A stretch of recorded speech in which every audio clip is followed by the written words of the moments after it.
Hello, Roger Bisbee here from the Skill Builder channel. I was looking in my paper this morning and I came across a story that I thought you might be interested in. And this is about giant rats. You can see that when they talk about rats being the size of cats, this truly is the size of a cat. Now, the unfortunate people in this story noticed that they got some noises up in the loft and so on, and the noises got louder, and the householder described it sounded like there was a badger up in the loft. And when the pest control guys came and had a look, they poked their head up in the loft and said that it smelt like a pet shop. There were just loads of rats up there, and they were these huge rats. So he laid down the poison, the usual thing, and the rats kept coming. The poison wasn't having any effect on them at all.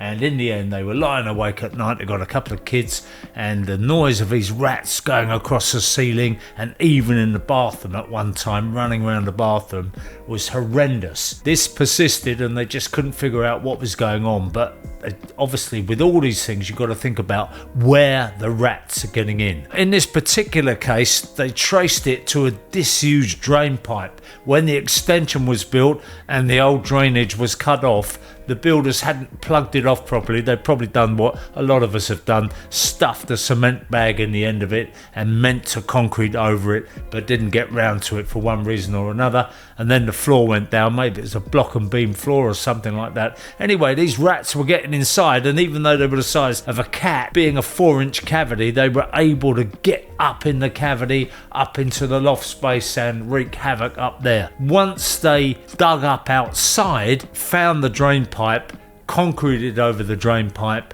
the rats went away. It just shows you've got to be careful about these little details, and we've all done it in the past. I mean, I've left, forgot to plug up round a waste pipe or something, and the mice get in, that kind of thing. And we all know that mice can get into a hole the size of the thickness of a ballpoint pen. Rats obviously slightly larger, but they got in. Now, a mate of mine also had a problem with rats. He lives next door to a pub. People chuck in crisp packets around and bits of food here, there and everywhere. Attracted rats. These rats obviously looking for somewhere warm to go. They got plenty of food, but they needed a good place to kip for the night, and they chose his house. So they got themselves in there. They went down in the telescopic vent under the floor area and then up in the cavity. And he said that what they did is they actually climbed their way up in the boxwork that was around the saw pipe, and that was filled up with fiberglass. So they kind of used the fiberglass as a way of climbing up, if you like, what would otherwise have been quite a difficult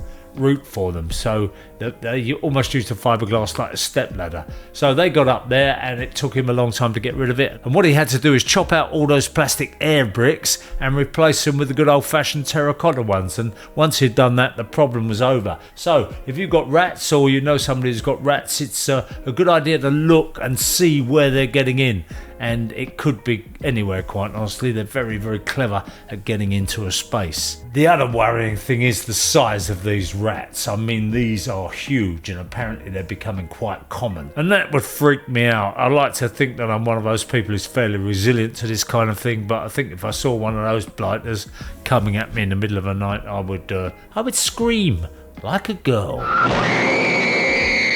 So also, the man who had the problem with the rats, his mother also had problems with rats, and her rats were getting in through one of those flexible pan connectors. They'd actually gnawed through that bit of flexible plastic at the back and got into her house. And I don't like those things. I don't fit them if I can help it. Sometimes you have to. But one of the things I learnt years ago is that the rats can see daylight. Those things are slightly translucent, and so they can see daylight through it. And if they can see daylight, they're going to go for it. They're going to start gnawing their way through. So if you've got one of those and you think it may be a risk, a good thing to do is wrap it in something like black plastic tape or something, to make sure that when the rats are crawling around in the drains, that they don't see that bit of daylight and think, food. So the other thing you can do is stop chucking your litter around. I'm amazed at how many people just chuck anything and everything out of their car windows these days. I'm going off on a rant now, aren't I? I hate litter louts. There you are. It's another thing I hate.